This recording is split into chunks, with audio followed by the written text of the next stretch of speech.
നമസ്തേ. CPM Pathanamthitta ജില്ലാ secretary KP Udayabhanu ഹിന്ദുക്കൾക്കെതിരെ ഹിന്ദു ഈശ്വര സങ്കല്പങ്ങളെ അടച്ചാക്ഷേപിച്ചുകൊണ്ട് നടത്തിയ പരാമർശത്തിനെതിരെ ആഞ്ഞടിച്ച BHP സംസ്ഥാന ജനറൽ സെക്രട്ടറി VR രാജശേഖരൻ.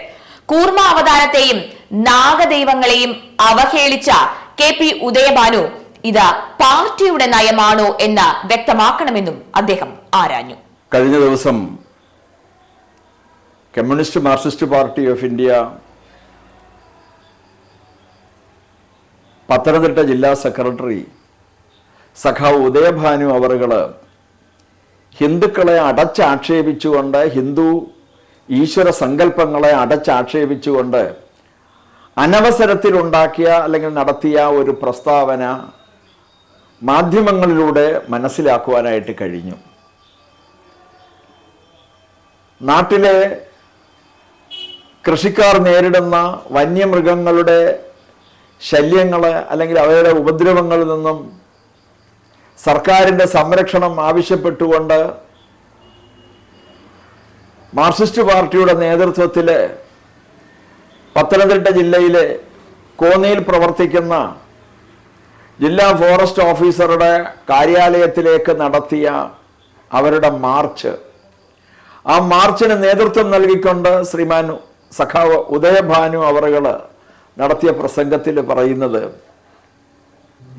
കാട്ടുപന്നിയെ കൊല്ലുന്നതിന് ഇവിടെ RSSകാർക്ക് എതിരഭിപ്രായമാണ്, BJPക്കാർക്ക് എതിരഭിപ്രായമാണ്. കാരണം മൂന്നാമത്തെ അവതാരമാണ്, അവരുടെ ദൈവമാണ് കാട്ടുപന്നി, അതുകൊണ്ട് അതിനെ കൊല്ലാൻ കഴിയില്ല. ശരിയാണ്. നാം ആലോചിച്ച് നോക്കണം. ഈശ്വര അവതാരങ്ങളെല്ലാം തന്നെ ലോക സമാധാനത്തെ ആഗ്രഹിച്ചുകൊണ്ട്, പ്രതീക്ഷിച്ചുകൊണ്ട്, വിശ്വശാന്തിക്ക് വേണ്ടി, ധർമ്മം നിലനിർത്തുന്നതിന് വേണ്ടി, അധർമ്മികളെയും ആസുരിക ശക്തികളെയും നിലയ്ക്ക് നിർത്തുന്നതിന് വേണ്ടി സർവേശ്വരൻ അവതരിച്ചു എങ്കിൽ ആ അവതാരങ്ങളിൽ കൂർമാവതാരത്തെ പ്രതിനിധീകരിക്കുന്നു എങ്കിൽ നാം മനസ്സിലാക്കണം, പ്രകൃതിയെ സ്നേഹിക്കുന്ന, പ്രകൃതിയെയും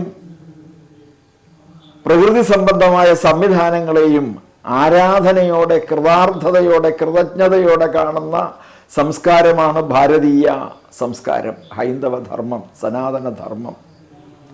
അതുകൊണ്ടാണ് തൂണിലും തുരുമ്പിലും സർവേശ്വരൻ കുടികൊള്ളുന്നു, പുഴുവിലും പൂവിലും സർവേശ്വരൻ കുടികൊള്ളുന്നു, ചേതനവും അചേതനവുമായ വസ്തുക്കളിൽ സർവേശ്വരൻ കുടികൊള്ളുന്നു എന്ന മഹാതത്വസംഹിത ഉൾക്കൊണ്ടുകൊണ്ട് സനാതനധർമ്മ വിശ്വാസികൾ ജീവിതം മുമ്പോട്ട് നയിക്കുമ്പോൾ അതിനെ അപഹസിക്കാൻ, അവരുടെ വിശ്വാസ പ്രമാണമാണ്, കൂർമാവതാരത്തെ അവഹേളിച്ചുകൊണ്ട് അതിനെ എത്രത്തോളം മോശമായി ചിത്രീകരിക്കാമോ ചിത്രീകരിച്ചുകൊണ്ട് മറ്റൊന്നിനെയും പറഞ്ഞു, പാമ്പിനെ.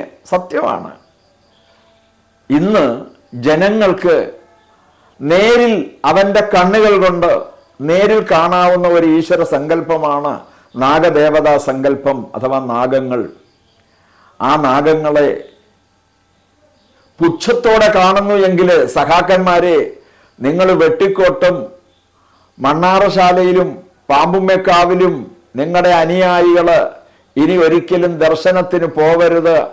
ഭഗവാനെ ആരാധിക്കാൻ, നാഗദൈവങ്ങളെ, നാഗരാജാവിനെയും നാഗയക്ഷിയമ്മയെയും നാഗകന്യകയെയും സകല സർപ്പദൈവങ്ങളെയും ആരാധിക്കാൻ പോവരുത് എന്ന് നിർദ്ദേശം കൊടുക്കുവാൻ, തിട്ടൂരം പുറപ്പെടുവിക്കുവാൻ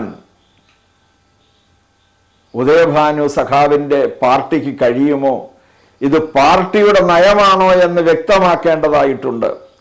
ചൈനക്കാർ പാമ്പിനെ പിടിച്ച് തിന്നുന്നു, പക്ഷേ ഭാരതത്തിൽ വിചിത്രമാണ്, ഇവിടെ നടക്കില്ല എന്ന് നാം ആലോചിച്ച് നോക്കണം. ഇതര മതവിഭാഗങ്ങളെ, പ്രത്യേകിച്ച് ഇസ്ലാമിക മതവിഭാഗത്തെ ഇത്തരത്തിൽ ഏതെങ്കിലും തരത്തിൽ അപമാനിക്കുവാനോ അവഹേളിക്കുവാനോ അവമതിക്കുവാനോ അധിക്ഷേപിക്കുവാനോ സഖാവ് ഉദയഭാനുവിനോ അദ്ദേഹത്തിൻ്റെ കൂട്ടാളികൾക്കോ കഴിയുമോ? നാം ആലോചിച്ച് നോക്കേണ്ട വിഷയമാണ്. അപ്പോൾ ഒരു രാഷ്ട്രീയ നേതൃത്വത്തിൻ്റെ ഭാഗമായിട്ടുള്ള ഒരു വ്യക്തി ഇത്തരത്തിൽ ഒരു സമൂഹത്തെ ഇന്നവർ കാണുന്നത് RSSനെയും BJPയെയും അവരുടെ പേര് പറയുന്നുള്ളൂ. അവരുടെ അരിശം മുഴുവൻ, അവരുടെ എതിർപ്പ് മുഴുവൻ ഹിന്ദു സമാജത്തോടെയാണ്. ആ ഹിന്ദു സമാജത്തോടുള്ള കമ്മ്യൂണിസ്റ്റ് പാർട്ടിയുടെ, മാർക്സിസ്റ്റ് പാർട്ടിയുടെ വെറുപ്പാണ് ഇതിലൂടെ പ്രകടിപ്പിച്ചത് എന്ന് വേണം കാണുവാൻ. അതുകൊണ്ട് ഇത്തരം സംഭവങ്ങൾ ഇനി ആവർത്തിച്ചാൽ അതിശക്തമായ പ്രതിഷേധവും തിരിച്ചടിയും ഉണ്ടാവും എന്നതിന് യാതൊരു സംശയവും വേണ്ട. അതുകൊണ്ട് അദ്ദേഹത്തിന് അല്പമെങ്കിലും മാന്യതയും അന്തസ്സും ഉണ്ടെങ്കിൽ, മാർക്സിസ്റ്റ് പാർട്ടി കമ്മ്യൂണിസ്റ്റ് പ്രത്യയശാസ്ത്രത്തിൽ ഉറച്ചു നിന്ന് പ്രവർത്തിക്കുന്ന ഒരു സഖാവാണ് ഉദയഭാനു സഖാവെങ്കിൽ നിശ്ചയമായും താൻ നടത്തിയ അബദ്ധജടിലമായ ജൽപ്പനങ്ങൾ പിൻവലിച്ച് ഹൈന്ദവ സമാജത്തോട് മാപ്പ് പറയുവാൻ സഖാവ് ഉദയഭാനു അവറുകൾ തയ്യാറാവണം എന്നാണ് വിശ്വ ഹിന്ദു പരിഷത്തിന് വേണ്ടി അപേക്ഷിക്കുവാനുള്ളത്. നമസ്കാരം.